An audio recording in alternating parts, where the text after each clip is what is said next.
Now that People's Park remains walled off by the university, there are no open green spaces in District 7. If elected, what do you believe the role of City Council is in safeguarding the future of public spaces in the district? Thank you. I do unequivocally support building on People's Park, the plan that was unanimously endorsed by the Berkeley City Council, including resigned Councilmember Kate Harrison.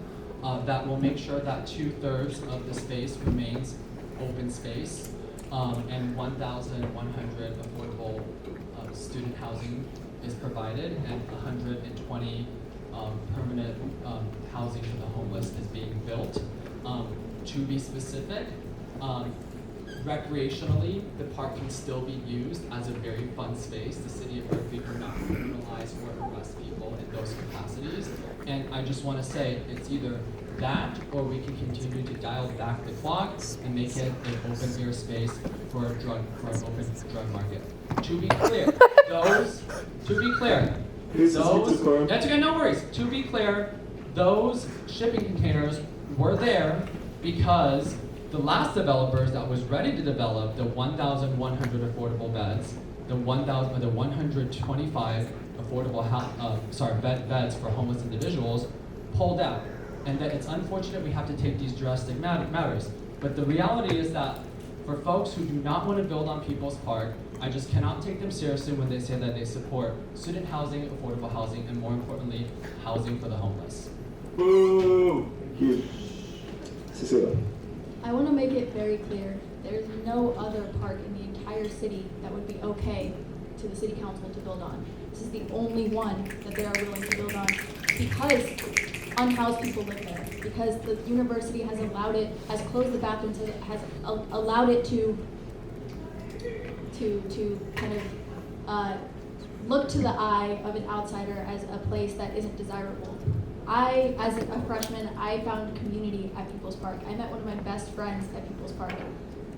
I met so many people with so many different experiences to me, and it is a vital community space that we need to be preserving. This is not to say that we should not be building housing elsewhere. Actually, I think that the university's laser focus on this specific project has actively prevented building more housing elsewhere. If the university had put this much effort, this much money, this much political capital into building on the parking lot 2 blocks away, or on fighting the legal battle to upzoning Clark Kerr, we would not be in this mess.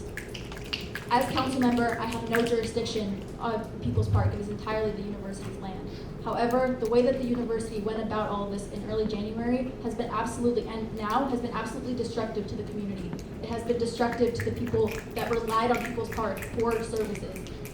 5 community members have passed away since People's Park has closed down because they do not have the services that they had before, because they don't have the community that they had before.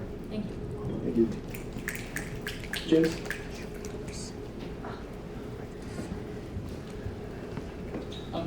Thank you for reminding us that this is actually university land and not city land, therefore not city park. But I think what's important is to remind people that People's Park was actually initially eminent domain by the university, and there used to be affordable housing there, and we're actually just making sure that we bring it back, and this time providing more housing for students.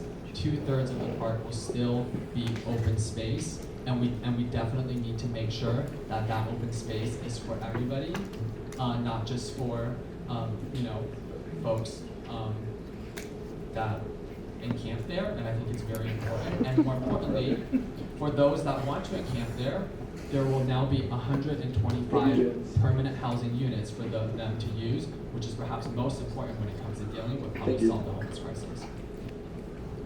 This is hard for me because I care so much about this, and I'm really frustrated.